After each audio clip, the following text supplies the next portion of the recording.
Bom, bom dia, né? Boa tarde, boa noite, sei lá mais o que, jovem. É, Dando início, né, ao que eu pactuei com vocês, eu vou iniciar aqui uma primeira aula, né, bem rapidinha de revisão dos conteúdos do primeiro ano. Só lembrando para vocês que nada aqui tá dentro de um padrão normal, né? Seja até pelo meio que eu estou usando, até o pano de fundo, né? Que é meu quarto e para outra situação eu já dei aula aqui utilizando esse recurso. Teve um aluno, né, do curso que eu dou aula que disse: professor, mas o seu fundo é o mesmo, né? Eu digo: porque é o meu quarto, né? Muda geralmente o quarto de semana em semana, né? Então seria o mesmo, com esse mesmo fundo, e provavelmente o fundo do seu quarto também é igual, uma situação, né, muito similar. Então, eu queria pedir a paciência de vocês para, enfim, para todas essas adversidades aí, mas que a gente vai tentar superar na medida do possível. Então, hoje eu vou, esse conteúdo aqui do primeiro ano, então eu vou compartilhar aqui a tela com vocês para a gente fazer uma revisão do primeiro ano.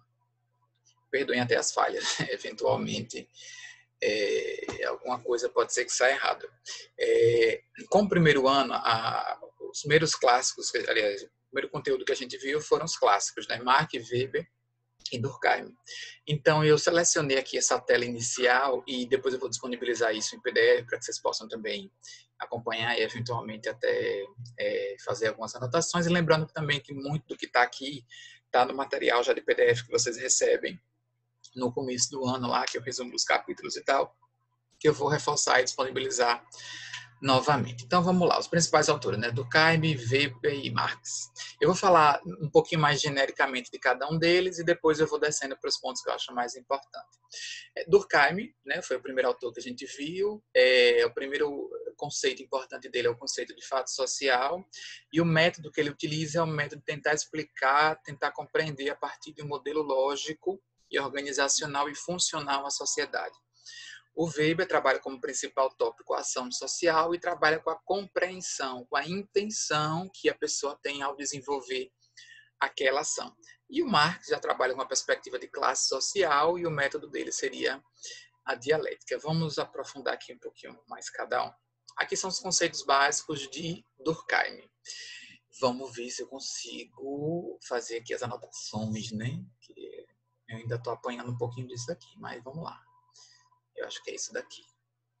Não, não é isso daqui. Mas vai ficar a gravação. Não vou parar, porque é isso. A gente apanha e faz e, e aprende.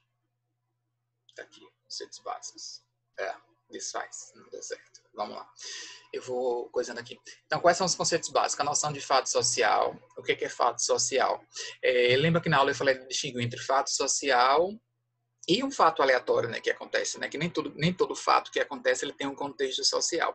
Quando é que um fato é social? Quando ele tem três características, está no caderno de vocês, está no material de apoio também, então quem não copiou não tem problema não.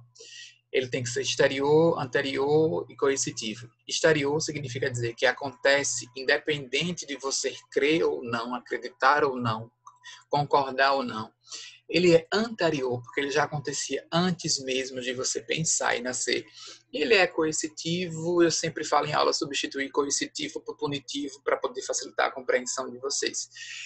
Na maioria das salas, o exemplo que eu dou é o exemplo do casamento. Você querendo ou não, o casamento é uma instituição que já acontecia na sociedade, então ele é anterior à sua existência. Ele é exterior, porque mesmo que você não queira casar, não tem esse sonho de casar, as pessoas vão continuar casando, ele vai continuar sendo uma instituição social importante, então ele existe independente de você. E ele é coercitivo, porque se você falar que não quer casar, você vai ouvir algumas coisas, que o pessoal vai dizer, você é louco, não sei o quê, sua mãe vai dizer, eu não criei você para isso, eu quero um neto e tal, tal, tal. Tá aí, fato social, né? A gente tem a ideia de consciência coletiva e consciência individual, que eu falei para vocês também. A consciência coletiva ela se aproxima muito, né, da ideia de fato social, porque é um conjunto de regras, normas, valores, práticas, hábitos que existe para além, digamos assim, da sua existência individual. É aquilo que você, digamos assim, já carrega. Quando você nasce, você recebe uma carga, né, de valores, de éticos, morais, que você é incitada, estimulada a reproduzir. Isso a gente viu também. Solidariedade mecânica e orgânica, daqui a pouco a gente vai detalhar também um pouquinho mais, cada uma delas. Bom, eu acho que é isso aqui, né? Inicialmente, esses seriam os conceitos básicos. Vamos... eu tenho que desfazer. Agora... eu ainda estou apanhando disso. Fecho. Não acredito, não, que eu vou ter que voltar. E eu não acredito.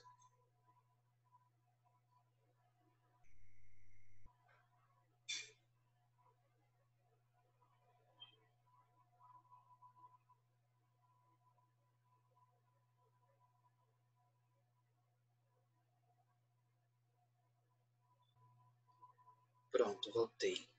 É assim mesmo, não vai editar nada não, vai ficar tudo aí. Depois eu vou aprender a melhorar isso, virar meme. Vamos lá. Sociedades capitalistas e sociedades pré-capitalistas, aqui para explicar a solidariedade mecânica e orgânica, né? Nas sociedades pré-capitalistas, a gente chama de solidariedade mecânica, né? Quais são as características? São sociedades tradicionais, você tem a religião geralmente monoteísta, muito próximo da sociedade, pouca divisão social do trabalho, alta coesão social, pensa aí numa sociedade tribal, todo mundo vivendo muito junto, muito coeso, de forma muito similar, antes do advento da indústria, por isso que a gente chama de solidariedade mecânica. Eu sempre falo da ideia da engrenagem, né? Solidariedade orgânica, é tipo das sociedades mais modernas, veio depois da Revolução Capitalista, em que o processo de especialização das funções se tornou muito mais complexo, você tem muito mais profissões, muito mais possibilidades, então a sociedade vai ficando cada vez mais plural e a gente não sabe meio que de quem a gente está dependendo, né? Vamos lá, próxima, normal e patológico, né? O que é um fato social normal? É quando se encontra esse fato, ele é generalizado na sociedade ou desempenha alguma função social importante. É aquilo que já acontece tanto que a gente já está acostumado. Então, ele é um fato normal. O que seria um fato patológico ou doentio? Ele tenta aproximar um pouco a sociologia da biologia, das ciências biológicas, das ciências médicas, né? Esse é um recurso que o Durkheim utiliza. É aquilo que, quando acontece, está fora dos limites, né? Da ordem vigente, da ordem moral vigente, né? Claro que existe aí um certo limite, né, entre cada um, às vezes é um pouco complicado. Eu sempre falo, o crime é normal, é patológico. O crime é normal na medida em que a incidência de crime é um fato já que regula a vida social. A gente já está acostumado à existência de crime e toda e qualquer sociedade da existência humana teve crime. Agora, alguns crimes, eles fogem, digamos assim, à regra, eles passam do limite. O crime da Susana Richthofen, né, que matou os pais. Então, ali a gente vai considerar patológico. Vamos lá. Marx trabalha com a ideia de capital, a ideia de produção, né, material para fazer a sua existência. Eu não vou ficar lendo tudo aqui, não, eu vou dar um panorama mais geral, depois vocês vão receber todo esse material aí e vão aprofundando, né? Então, ele trabalha com duas classes, burguesia e proletariado. Qual é a característica de cada uma? Proletariado é aquele que não é o dono das coisas. Ele vende a sua força de trabalho. Eu sempre dou o exemplo lá do Ferreira Costa. Então, é o cara que é contratado para descarregar um caminhão de cimento para poder colocar na loja do Ferreira Costa. Mas ele não é o dono do Ferreira Costa, ele não é o dono do caminhão, ele não é o dono da fábrica de cimento, ele só é o dono de si. Então, o que ele vende é a sua força de trabalho. Esse é o proletariado.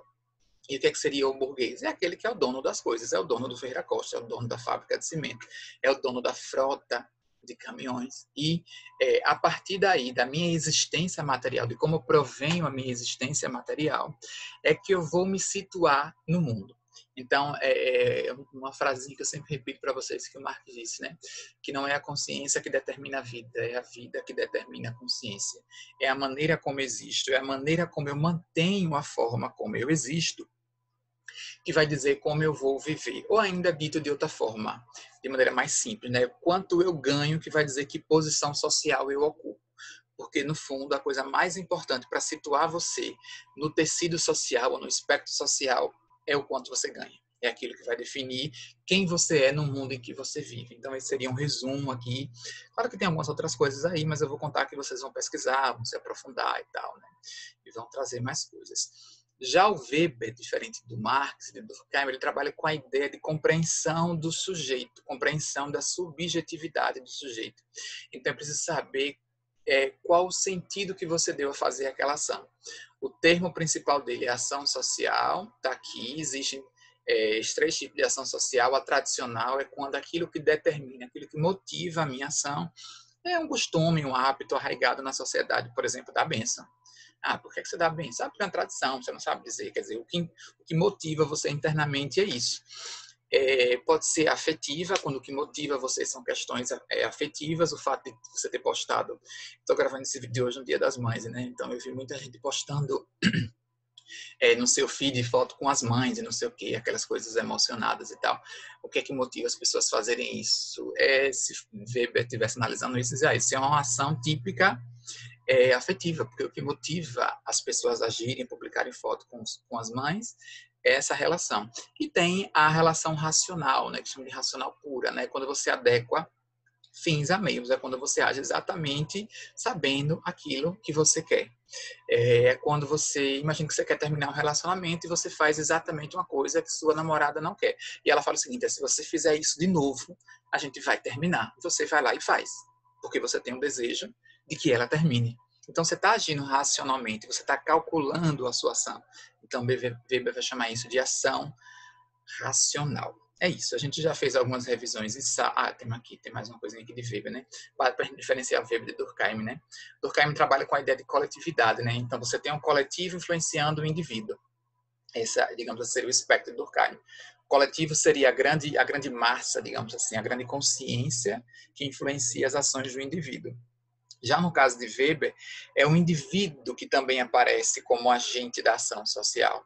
Então, o que motiva o indivíduo a agir, quer dizer, entre A e B, né, entre um indivíduo e outro, pode ser uma série de motivos aqui. Lembra do exemplo que eu dei da hóstia, né? Em sala, né? O que pode motivar alguém a pegar uma hóstia pode ser porque gosta do padre, pode ser porque, sei lá, acha o padre interessante, pode ser porque é o crush está na filha, ele quer impressionar. Então tem vários motivos aqui que não tem. Pode ser porque a mãe mandou, né? E ele quer agradar a mãe, né? Então, nessa relação aqui, só para a gente pontuar algumas diferenças com Durkheim, existe uma relação entre o sujeito, aliás, entre sociedade e o indivíduo, né? A relação entre um e outro, ela se dá muito mais com foco na sociedade. É ela que tem a predominância da ação do homem, né? Já com Weber, não. Você tem uma perspectiva subjetiva, né? Em que o subjetivo é que vai influenciar e definir aquela ação do ser humano. Vamos ver o que tem mais aqui. Pronto, é isso. Bom, eu vou ficando por aqui. Eu já expliquei para vocês, mas como esse é o primeiro vídeo, eu vou explicar novamente. Então, esse vídeo não tem interação, eu vou disponibilizar no WhatsApp, em tudo que for lugar. Vocês escrevem a dúvida, depois eu volto e aí sim eu faço com dúvidas.